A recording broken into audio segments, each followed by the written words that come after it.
Sessions કોર્ટનો ઐતિહાસિક પ્રથમ વખત ફાંસીની સજાનો ચુકાદો। કોડીનારના ઇતિહાસમાં પ્રથમ વખત ફાંસીની સજા ફટકારાઈ।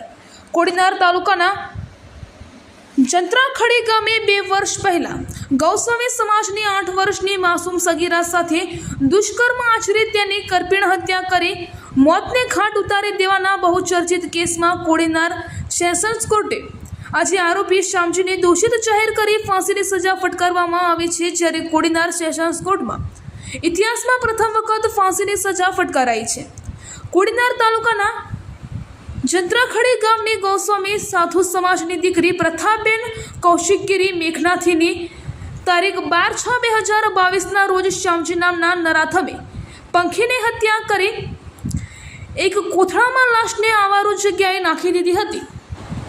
જ્યારે આ બાળાની પરિવાર તરફથી શોધખોળ કરતા આવારો જગ્યાએથી કોથળામાં પેક કરેલી લાશ મળી આવી હતી। જ્યારે તેની જાણ પોલીસને કરી હતી ત્યારે પોલીસે પંચનામો કરી એફઆઈઆર દાખલ કરી ગુનેગારને શોધી સાચો ન્યાય અપાવવા ગૌસ્વામી સમાજે માંગ કરી હતી। જે કેસ આજે તારીખ 29/7/2024ના રોજ કોડીનાર સેશન્સ કોર્ટમાં ચાલી જતા આરોપીને કોડીનાર સેશન્સ કોર્ટે આજે ફાંસીની સજાનો ચુકાદો આપ્યો છે।